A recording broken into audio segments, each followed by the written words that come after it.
sepertiku. Dan bagaimana cinta itu? Sebelum kita mulai ceritanya, alangkah baiknya tekan tombol subscribe. Kisah cinta yang penuh haru ini tentu saja membuat banyak orang sebagai penonton sedih karena seorang TKI miskin sebagai teknisi pesawat pribadi di Eropa dan akhirnya dia dihina, namun yang menghinanya sang CEO malah jatuh cinta kepadanya. Karena itu saudara, mari kita tonton bersama. Dulu, aku cuma TKI yang selalu dianggap rendah. Aku hanya teknisi pembersih mesin pesawat, yang bahkan namaku pun sering salah disebut. Tapi, siapa sangka, CEO cantik dan angkuh itu, wanita yang dulu bahkan tak mau menatapku, kini menangis, memohon agar aku tetap berada di sisinya. Ini, kisah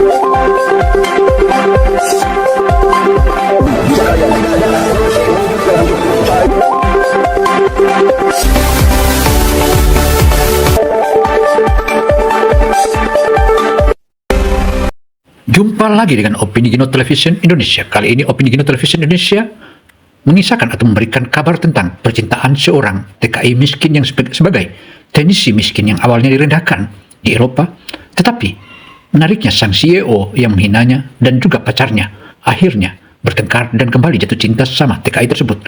Karena itu saudara, mari kita tonton bersama. tentang bagaimana seorang CEO kaya jatuh cinta pada pria sederhana sepertiku, dan bagaimana cinta itu mengubah semuanya. Sebelum kita mulai ceritanya, alangkah baiknya tekan tombol subscribe, like, dan share. Terima kasih. Namaku Arka Saputra. Lahir dari keluarga sederhana di Semarang. Hidupku tak pernah punya kemewahan. Hanya sebuah mimpi. Bisa membuat hidup ibu menjadi lebih baik sebelum ajal menjemputnya. Setelah bertahun-tahun kerja serabutan, akhirnya aku mendapat kesempatan menjadi TKI teknisi pesawat di sebuah negara Eropa. Banyak orang bilang aku nekat, bodoh, dan delusi karena aku hanya tamatan SMK penerbangan, bukan sarjana. Tapi bagiku, masa depan bukan tentang gelar, tapi keberanian. Hari pertama kerja, semuanya berjalan lancar, sampai dia datang. Wanita itu berjalan dengan aura yang tidak bisa dijelaskan. Langkahnya mantap, sepatunya berhak tinggi, rambut pirang bergelombang yang seolah disusun langsung oleh malaikat. Semua orang menunduk ketika dia lewat, seperti raja melihat rakyatnya. Alexandra Miller, CEO termuda perusahaan penerbangan tempatku bekerja. Tatapannya tajam, dingin, seolah manusia hanyalah angka baginya, dan aku hanyalah angka paling rendah. Aku sedang memperbaiki panel bagian bawah pesawat jet pribadinya, ketika tiba-tiba terdengar suaranya. Kamu yang pakai seragam itu, ya. Aku menoleh. Ia memandangku dari ujung rambut hingga sepatu, seolah aku ini kotoran yang kebetulan berjalan pakai baju. Who hired you? Tanyanya datar. Aku baru mulai hari ini, madam. Jawabku pelan.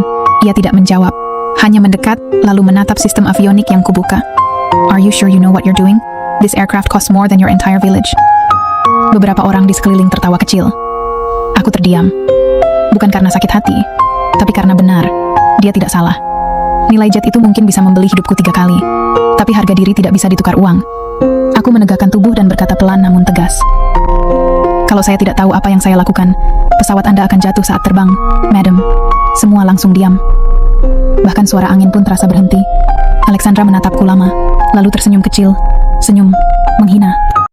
Saudara, Arka hanyalah seorang tamatan sekolah menengah, pertama sekolah menengah yang kebetulan berpendidikan di teknisi pesawat. Karena itu setelah dia bekerja, dia begitu dipandang remeh.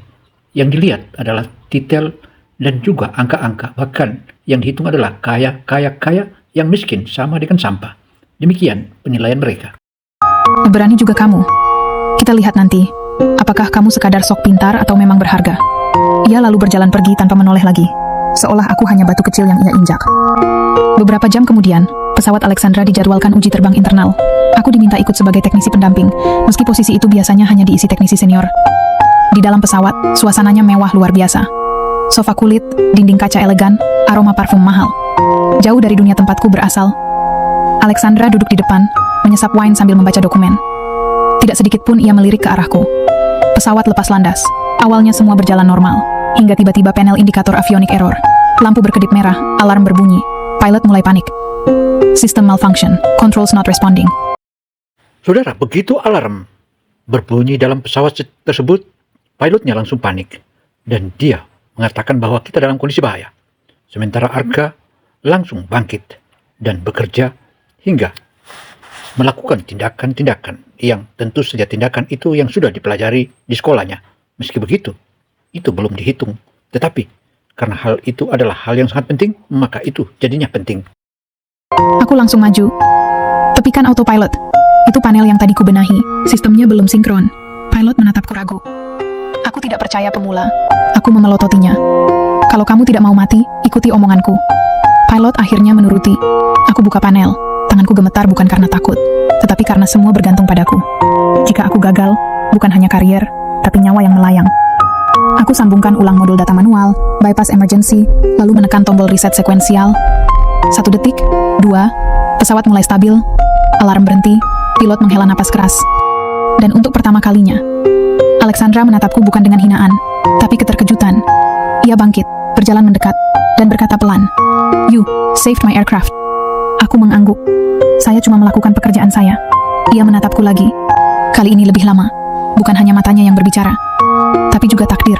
Dan sejak hari itu, hidupku tidak akan pernah sama lagi. Saudara, atas tindakan Arka tersebut, semula siang CEO atau owner dari pesawat tempur itu, atau pesawat itu, ia awalnya diremehkan. Tetapi, begitu melihat tindakan-tindakannya, langsung dia memberikan pujian. Bahkan dia katakan bahwa kamu menyelamatkan hidupku dan juga menyelamatkan pesawatku. Demikian papar sang CEO. Arka hanya bilang, itu sudah bagian dari tugasku. Dan tugasku, itulah tugasku. Sejak insiden di pesawat itu, semuanya berubah. Bukan dalam bentuk pujian atau penghargaan. Tidak. Justru diam. Diam penuh tanya. Diam penuh sorotan. Setiap aku lewat, teknisi lain berbisik-bisik. Itu dia TKI yang bikin CEO terkesan. Pasti cuma hoki. Paling cepat juga dipecat. Aku mencoba mengabaikannya. Aku datang ke negeri orang bukan untuk dihormati, tapi untuk bertahan hidup. Namun hal yang paling membuatku bingung adalah Alexandra. Saudara, Alexandra melihat Arka seakan bahwa lelaki ini adalah merupakan salah satu harapan di perusahaannya, bahkan yang mampu satu-satunya untuk menangani kerusakan-kerusakan yang ada di pesawat yang dia selalu tumpangi dan sebagai miliknya. Inilah yang menjadi catatan bagi Arka, bahwa Arka masih ada harapan. Karena itu ia selalu memilih sabar dan sabar, karena sabar adalah satu-satunya yang menjadi milik Arka. Wanita itu kini sering memperhatikan aku dari jauh, tidak bicara, tidak menyapa, tidak memberi ekspresi apapun, hanya mengamati. Kadang ia menontonku bekerja dari balik kaca kantor meeting, seolah aku objek eksperimen. Aku pura-pura tidak peduli, meski jantungku rasanya seperti dibentur palu. Suatu pagi, aku dipanggil ke ruangan VIP perusahaan. Belum pernah aku diminta ke ruang itu. Ruangannya luas, dinding kaca tinggi, aroma kayu mahal, dan hamparan karpet tebal yang lebih mewah dari sofa rumahku. Di dalam sudah ada Alexandra, bersama seorang pria berjas hitam, wajah tampan, namun sinis. Pria itu menatapku dari ujung kepala sampai sepatu, sama seperti Alexandra saat pertama kali bertemu. "So, this is the mechanic?" katanya sambil tertawa kecil. Alexandra tidak menjawab, hanya duduk bersilang kaki, memandangku seperti hakim di persidangan. Aku menunduk hormat. "Panggil saya Arka, madam." Pria itu mendekat, senyum miring. "Namaku Victor Collins, tunangan Alexandra." Aku mengangguk. "Oh, selamat." Victor tertawa kecil, tawa merendahkan. "Kamu pikir kamu istimewa karena menyentuh pesawatku dan menyelamatkan hidup wanita ini? Kamu cuma pekerja rendahan. Jangan mulai bermimpi." Arka begitu dipanggil sang CEO, ternyata di sana ada seorang lelaki. Dan lelaki itu ternyata adalah tunangannya Alexandra atau sang CEO tersebut. Tetapi bukannya mendapat pujian, malah mendapat hinaan, bahkan dapat ancaman akan dipecat. Itulah yang membuat panas darah dalam hati Arka. Sampai kapan aku terus dihina seperti ini? Itulah yang dipaparkan oleh Arka dalam benaknya. Aku hanya tersenyum tipis. Aku sudah sering dihina dalam hidup. Ini bukan yang pertama. Alexandra akhirnya berbicara. "Arka, aku ingin tahu bagaimana kamu bisa memperbaiki sistem yang bahkan teknisi senior gagal sentuh." Aku menjawab pelan, tenang. "Saya belajar bukan hanya dari teori, tapi dari kegagalan, madam." Ia membeku. Jawaban itu, entah kenapa membuatnya diam cukup lama. Victor mendesis kesal. "Jadi maksudmu teknisi senior di sini semuanya bodoh?" Aku menatapnya. "Tidak, Tuan. Tapi terkadang, orang yang merasa paling pintar justru berhenti belajar. Seketika ruangan itu sunyi. Sekilas, aku melihat sudut bibir Alexandra terangkat, senyum kecil, bangga. Victor memukul meja. Aku akan pastikan kamu dikeluarkan dari tempat ini. Saudara, pertanyaan-pertanyaan Victor bukanlah pertanyaan biasa, tetapi pertanyaan itu seakan mengejek dan menjebak, bahkan memandang remeh. Meski begitu, ia tetap hadapi dengan tabah, bahkan memberi jawaban-jawaban yang telat. Dan jawaban itulah yang membuat Victor hingga sampai berang. Tetapi Arka tidak peduli dengan Victor. Alexandra berdiri, suaranya tegas. No, he stays. Aku ingin Arka bekerja langsung di bagian VIP Aviation Unit. Semua orang di ruangan itu terkejut. Saudara, Arka melihat kondisi itu, dia terus mendapat tantangan-tantangan. Tetapi tantangan itu ia harus hadapi dengan tabah. Karena satu-satunya adalah dia bagaimana mendapatkan uang agar bisa kirim ke kampung halaman. Itulah yang ada dalam benak. Makanya ketabahannya makin mendalam. Demikian kata Arka dalam benaknya. Jantungku hampir berhenti. Victor melotot. Kau tidak serius kan? Dia imigran, tidak berpendidikan. Alexandra menoleh pelan. Terkadang, nilai seseorang tidak diukur dari gelar, Victor. Untuk pertama kalinya, aku merasa bukan cuma dilihat, tapi diakui. Tapi kebahagiaan itu tidak berlangsung lama. Arka, meskipun dalam terus mendapat ancaman dari Victor, sang tunangan CEO tersebut, tetapi ia tetap tabah menghadapinya. Bahkan, ia tidak terlalu peduli apapun yang akan terjadi jika Victor membuat ulah atau membuat pertanyaan-pertanyaan yang menjebaknya, bahkan mengundangnya untuk marah. Tetapi dia tidak peduli tentang hal itu. Yang dia pedulikan adalah omongan sang CEO. Demikian dalam benak Arka. Sore hari, saat aku sedang memeriksa mesin jet private lain, alarm sistem berbunyi. Lampu indikator memperingatkan adanya kerusakan yang mustahil terjadi secara alami. Aku periksa, dan aku menemukan fakta mencurigakan. Seseorang sengaja memutus kabel internal, lalu menaruhnya seolah-olah itu kesalahan teknisi. Jika aku dibiarkan menyentuhnya tanpa sadar, aku akan dituduh merusak properti perusahaan. Sebuah jebakan. Langkah kaki terdengar dari belakang. Victor berdiri sambil bersandar pada dinding. Victor tak berhenti untuk terus mencari masalah dengan Arka, dan ia tetap hadapinya dengan tabah. Menatapku dengan senyum dingin. Aku bilang apa? Kamu tidak pantas ada di sini. Aku tidak menjawab. Ia mendekat dan berbisik. Kau pikir Alexandra tertarik padamu? Dia hanya memanfaatkanmu. Aku tetap diam, tapi dadaku panas. Victor melanjutkan. Cepat atau lambat, kau akan tersingkir. Karena dunia ini bukan tempat untuk orang sepertimu. Ia berjalan pergi, meninggalkan bau parfum mahal dan ancaman di udara. Aku memandang kabel rusak di tanganku.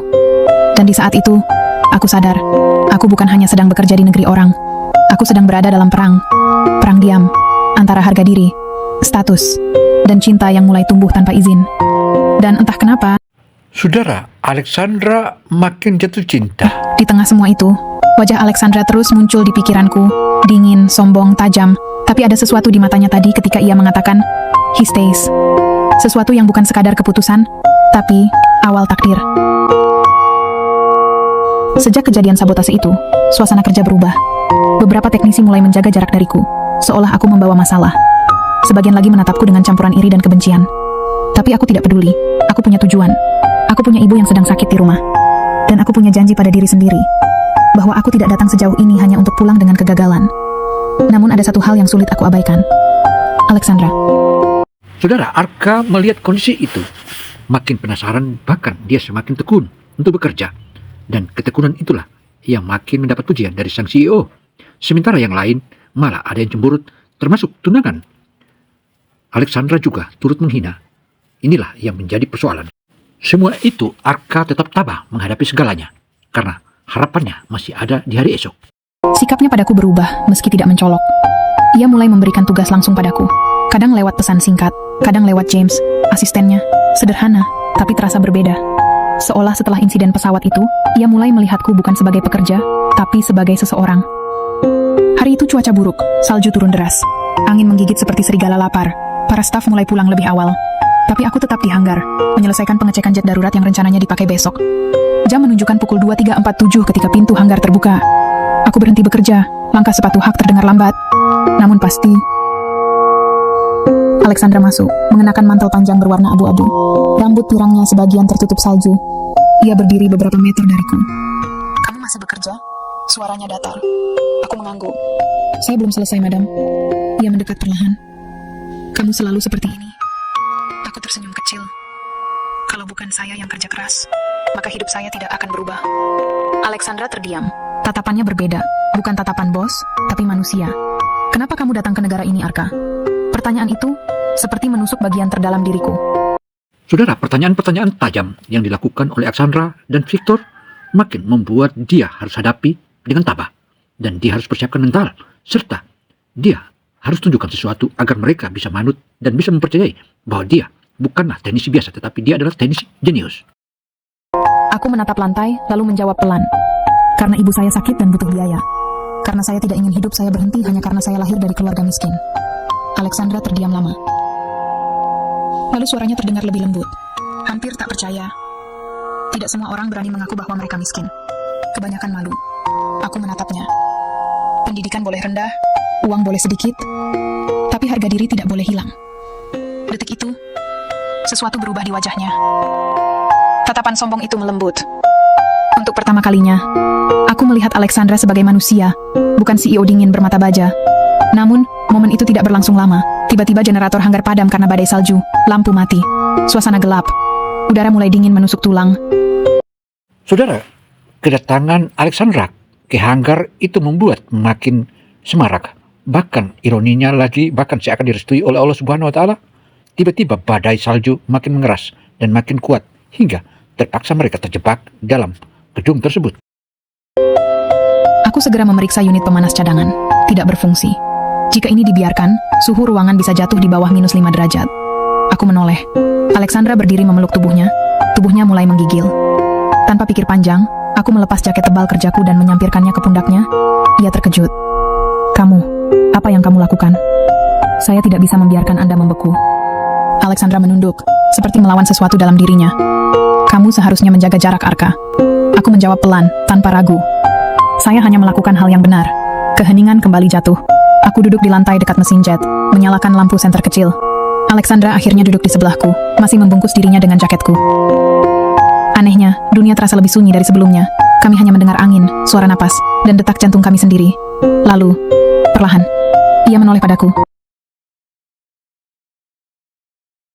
Tatapannya tidak lagi dingin. Kini, ada kelembutan, keraguan, dan rasa takut. Kamu berbeda, Arka. Aku menelan ludah. Mungkin karena saya tidak punya apa-apa selain keberanian. Ia mendekat beberapa inci. Jarak kami begitu dekat. Napasnya menyentuh kulitku. Mata kami terkunci. Dan untuk sesaat, dunia berhenti bergerak. Ia hampir menyentuh wajahku. Hampir. Sampai suara pintu hanggar terbuka keras. James masuk tergesa-gesa. Madam, kami mencarimu. Badai semakin parah. Alexandra langsung bangkit. Wajahnya kembali dingin. Tersusun. Tak berperasaan, seolah momen tadi tidak pernah terjadi. Ia menatapku sepersekian detik sebelum pergi. Dan berkata lirih, hampir berbisik. Jangan buatku menyesal. Telah memperhatikanmu. Lalu ia berjalan pergi, meninggalkan aku dengan hati yang bergetar. Dan pertanyaan besar, apakah ini awal cinta atau awal bencana? Sejak malam badai itu, semuanya berubah.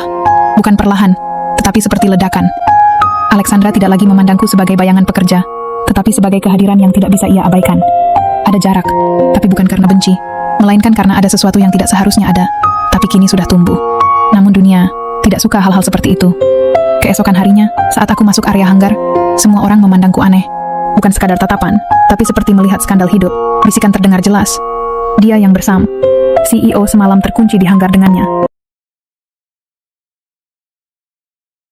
Katanya hampir ciuman. Aku menggertakkan gigi. Rumor, seperti virus, menyebar cepat. Tidak lama, James menghampiriku. Arka, CEO memintamu ke ruang meeting utama. Hatiku berdegup. Aku mengikuti langkahnya menuju ruang besar kaca, tempat para investor dan petinggi berkumpul. Saudara, para investor ini rupanya mereka sudah menunjukkan kepiawaiannya hingga seakan memiliki apa yang ingin dikehendaki. Ketika pintu terbuka, aku melihat Alexandra di ujung meja. Berdiri tegak, elegan, tapi wajahnya tegang. Di sampingnya, Victor. Tatapannya seperti pisau. Seorang investor bertanya lantang. Apakah benar CEO kita terlihat dekat dengan seorang teknisi imigran tanpa pendidikan? Ruangan menjadi sunyi, semua mata menatapku. Victor tersenyum sinis, lalu berjalan mendekat. Aku bilang sejak awal, Orang seperti dia hanya membawa masalah. Ia memegang bahuku, menekan keras. Dan sekarang, lihat akibatnya. Reputasi perusahaan dipertaruhkan karena satu TKI yang tidak tahu posisi. Aku tetap diam, bukan karena takut, tapi karena marah. Alexandra mengetukkan pena ke meja. It's enough. Suasana menegang. Dan akhirnya, itulah yang terjadi akhirnya. Victor menoleh padanya. Enough? Kamu masih membelanya. Alexandra menatap semua orang. Arka ada di sini bukan karena gosip, tapi karena kemampuan. Satu kalimat, tapi dampaknya seperti gempa. Ia menatapku sejenak, lalu melanjutkan. Tanpa dia, aku mungkin tidak berdiri di ruangan ini hari ini. Beberapa orang terkejut. Victor mencibir. Jadi apa sekarang? Kamu ingin menjadikan dia manajer? Atau mungkin... Ia mendekat padaku, berbisik kasar, namun terdengar jelas oleh semua. Calon suami CEO, ruangan tertawa kecil. Aku mengepalkan tangan. Alexandra membanting dokumen ke meja. Victor, enough. Victor menatapnya tajam. Kau lupa statusmu? Lihat dia. Lihat pakaian compangnya. Dia bukan siapa-siapa. Aku menatapnya, lalu menjawab pelan, benar, saya bukan siapa-siapa. Aku mengangkat wajah, menatap mata Victor. Tapi yang membuat seseorang bernilai, bukan status lahirnya, tapi apa yang ia lakukan.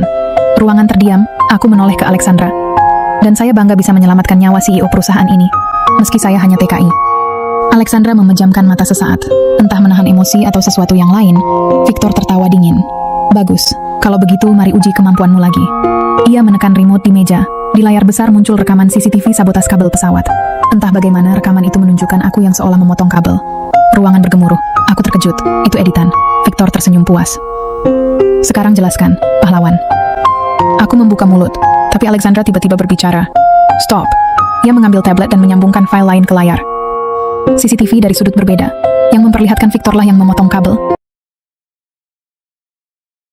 Lalu menempatkan aku di posisi salah. Wajah Victor redup. Bagaimana? Kamu... Alexandra menatapnya dingin. Aku sudah curiga sejak kemarin.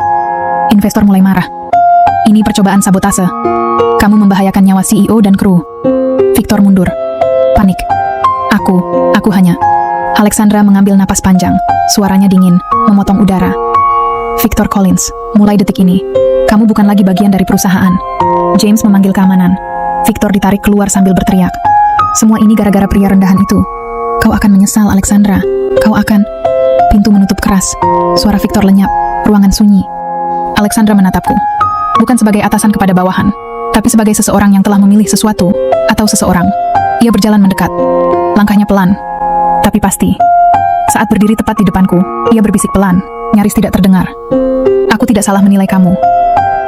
Aku menatapnya. Kenapa? Kamu membelaku sejauh itu? Ia menahan napas.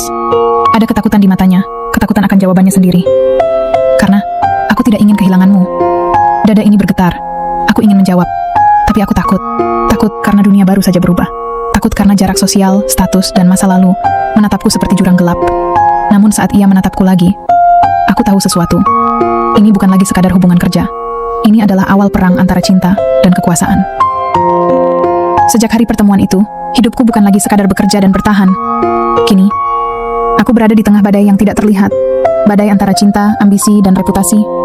Alexandra semakin sering memanggilku. Kadang untuk tugas, kadang hanya untuk bicara, kadang untuk diam bersama. Namun setiap kali kami saling menatap, ada pertanyaan yang menggantung di udara. Apa yang kita lakukan ini salah? Suatu malam, setelah jam kerja, aku diminta datang ke ruang pribadi penthouse perusahaan. Aku ragu, tapi tetap datang. Pintu terbuka otomatis. Di dalam, hanya ada satu sosok. Alexandra. Ia berdiri di balkon kaca dengan angin malam menerpa rambutnya, mengenakan gaun hitam elegan yang membuatnya terlihat seperti ratu. Ia tidak menoleh ketika aku mendekat.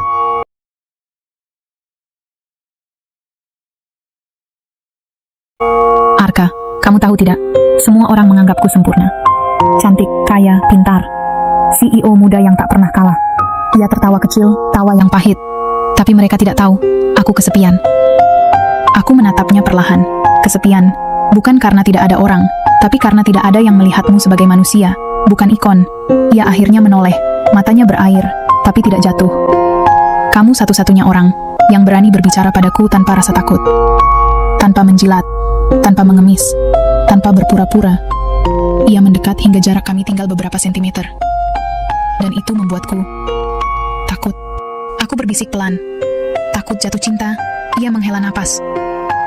Takut mencintai seseorang yang tidak boleh kucintai. Kata-kata itu menyayat. Aku ingin berkata bahwa dunia tidak berhak menentukan cinta. Tapi aku tahu itu tidak sesederhana itu. Dia CEO. Aku teknisi imigran. Kesenjangan kami bukan hanya uang, tapi status, moral, dan harga diri. Tapi perasaan tidak memilih waktu, tidak memilih orang, tidak meminta izin.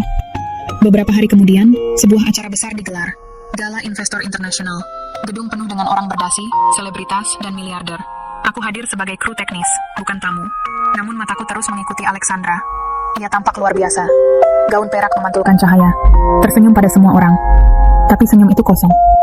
Saat acara berlangsung, salah satu investor senior bertanya keras. Miss Alexandra, rumor semakin liar. Apakah benar Anda memiliki hubungan personal dengan seorang pekerja level rendah? Ruangan mendadak senyap. Investor lain menambahkan, jika itu benar, maka reputasi perusahaan terancam. Alexandra hanya terdiam. Aku tahu ia sedang memutuskan antara karier atau aku. Beberapa saat kemudian, seorang investor tersenyum sinis. Jika Anda ingin tetap dihormati, tinggalkan orang itu. Semua mata beralih kepadaku. Aku bisa menunjukkan perasaanku. Aku bisa berkata aku mencintainya. Aku bisa berdiri di sisinya. Tapi jika aku melakukannya, dia akan kehilangan segalanya. Jadi, aku memilih menyakiti diri sendiri, agar dia tidak terluka. Aku maju satu langkah dan berkata lantang. Tidak ada hubungan apapun antara saya dan CEO. Beberapa orang langsung bernapas lega. Sebagian tersenyum sinis. Aku menunduk. Saya hanya pekerja. Saya tidak pantas disejajarkan dengan beliau. Kata-kata itu terasa seperti memukul dadaku sendiri. Tapi aku tetap berkata, saya akan mengundurkan diri besok pagi. Alexandra menatapku. Kaget, terluka, marah. Arka, jangan. Aku memaksakan senyum kecil. Ini yang terbaik. Aku berbalik pergi. Satu langkah, dua langkah. Tapi sebelum aku sampai ke pintu, suara lantang menggema. Stop. Semua orang menoleh. Alexandra berdiri tegak, matanya penuh api. Ia berjalan ke arahku, lalu berdiri tepat di sampingku, menghadap semua orang. Kalian ingin tahu kebenarannya? Ruangan hening. Ya, aku mencintai dia. Bisikan terkejut terdengar. Beberapa gelas hampir jatuh. Dan aku tidak akan mengorbankan perasaanku hanya demi memenuhi standar sosial yang usang. Ia menggenggam tanganku. Jika aku harus kehilangan jabatan untuk mempertahankan cinta ini, maka biarkan itu terjadi. Aku menatapnya, tidak percaya. Ia menoleh padaku dan tersenyum tipis. Senyum yang kukenal bukan sebagai CEO, tapi sebagai wanita. Arka, jangan tinggalkan aku. Aku menarik napas dalam. Dan untuk pertama kalinya tanpa ragu, aku menjawab, aku tidak akan pergi. Tidak lagi. Suara tepuk tangan pelan terdengar, dimulai dari satu orang, lalu menyebar. Ada yang mendukung, ada yang tidak setuju, tapi kami tidak lagi peduli. Karena malam itu, TKI miskin dan CEO kaya yang angkuh akhirnya berdiri di sisi yang sama. Bukan sebagai atasan dan bawahan, bukan sebagai dua dunia berbeda, tapi sebagai dua manusia yang akhirnya memilih cinta. Dan dunia, mau tidak mau, harus menerima itu. Demikianlah kisah cinta antara Arka dan Alexandra ini. Dan akhirnya mereka berdua melangsungkan pernikahan. Dan pernikahan itu meskipun sederhana, tetapi itulah yang kekal buat keduanya. Dan cinta TKI ternyata betul-betul luar biasa. Dan kini Arka sudah menjadi orang hebat di Eropa. Saya Gino Samsudin Mirsab. Semoga informasi yang kami berikan ini menjadi edukasi bagi kita semua. Wassalamualaikum warahmatullahi wabarakatuh.